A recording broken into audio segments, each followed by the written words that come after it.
Hello. അപ്പോൾ ഇതേ ഇന്നത്തെ നോമ്പറിൻ്റെ കടിയാണ് ഇട്ടത്. കുഞ്ഞു കുഞ്ഞു പത്തിലുകൾ ഞാനിന്ന് നോമ്പറക്കുമ്പോൾ ഈ ഒരൊറ്റ കടി ഉണ്ടാക്കിയിട്ടുള്ളൂ. വേറെ കടിയൊന്നും ഞാൻ ഉണ്ടാക്കിയിട്ടില്ല.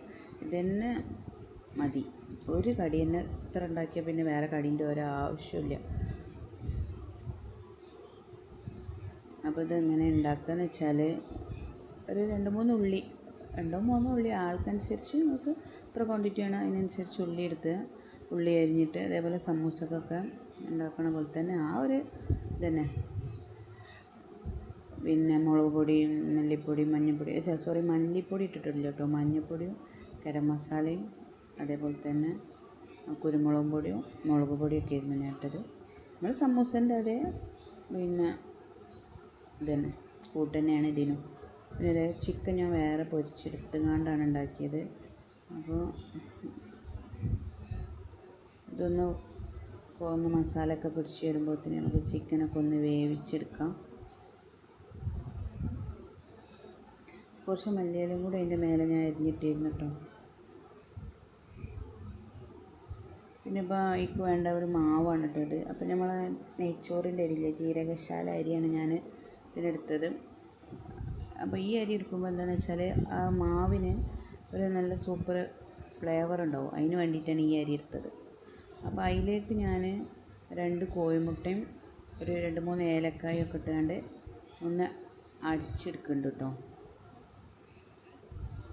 അപ്പോൾ ഇത്ര ടൈറ്റ് ആവാൻ പാടില്ല ബാറ്റർ. അപ്പോൾ നമുക്ക് ഇതിലേക്ക് ഇനി കുറച്ചും കൂടെ ഒക്കെ വെള്ളം ഒഴിച്ചുകൊണ്ട് ഒന്നും കൂടിയൊക്കെ ഒന്ന് ലൂസാക്കി എടുക്കാം. അധികം ലൂസായി പോകാനും പാടില്ല, കുറച്ചൊരു ലൂസിൽ അങ്ങനെ ആക്കിയെടുക്കുക മാവ്. അപ്പോൾ ഞാൻ ചിക്കനെ വേവിച്ച് ഒന്ന് മിക്സിയിലിട്ടൊന്ന് ക്രഷ് ചെയ്തെടുത്തിട്ടുണ്ട് കേട്ടോ. പേസ്റ്റ് ആക്കണ്ട, ഇതേപോലൊക്കെ ഒന്ന് പിന്നെ ആക്കിയെടുത്താൽ മതി. അപ്പോൾ ഇതൊക്കെ ഒന്ന് മിക്സ് ആക്കിയിട്ട് നമുക്കതൊന്ന് സെറ്റാക്കി വെക്കാം. എന്നിട്ട് പിന്നെ ചൂടാറിയതിന് ശേഷം നമുക്ക് സ്നാക്സ് റെഡിയാക്കി എടുക്കാം കേട്ടോ. അപ്പോൾ അതിന് ഞാൻ എടുത്തിരിക്കുന്നത് ഇഡ്ഡലി ചെമ്പുണ്ടല്ലോ, അപ്പോൾ അതിലാണ് ഞാനിത് ഉണ്ടാക്കുന്നത്. അപ്പോൾ ആദ്യം കുറച്ച് മാവ് ഒഴിച്ച് കൊടുക്കും. ഫുള്ളായിട്ട് മാവ് ഒഴിച്ചിട്ടാൽ നമുക്ക് നമ്മുടെ പിന്നെ ചിക്കൻ്റെ കൂട്ടിട്ട് കൊടുക്കാൻ പറ്റില്ല. അപ്പോൾ കുറച്ച് മാവ് ഒഴിച്ച് കൊടുത്തിട്ട് പിന്നെ അതിൻ്റെ മേലെ നമുക്ക് ചിക്കൻ്റെ കൂട്ടിട്ട് കൊടുക്കാം. എന്നിട്ട് അതിൻ്റെ മേലെ നമുക്ക് മാവ് പിന്നെയും ഒഴിച്ച് കൊടുക്കുക.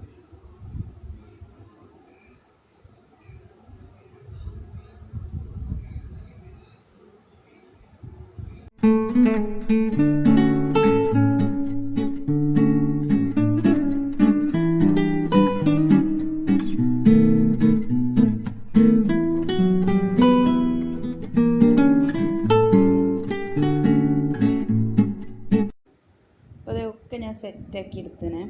അപ്പോൾ ഇതിൽ ഒരുപാട് തട്ടുള്ളതുകൊണ്ട് ഒറ്റ റൗണ്ടിൽ തന്നെ ഉണ്ടാക്കിയാൽ മതി. പിന്നെയും വെച്ചുകൊണ്ട് ഉണ്ടാക്കേണ്ട ആവശ്യമില്ല. അപ്പോൾ ഈ ഒരു പ്രാവശ്യം വെച്ചാൽ തന്നെ നമുക്ക് 10-20 എണ്ണം പോലെ കിട്ടും. പിന്നെ വേറെ കടി ഉണ്ടാക്കേണ്ട ആവശ്യമില്ല. 20 കടിയൊക്കെ ഉണ്ടാകുമ്പോൾ പിന്നെ വേറെ എന്തിനാ, നമുക്ക് ഇതിൽ തന്നെ 20 എണ്ണം കിട്ടുകയും ചെയ്യും. അപ്പോൾ ഇതിന് ഒരു 25 മിനിറ്റോളം നമുക്കിതൊന്ന് ആവിയിൽ വേവിച്ചെടുക്കാം.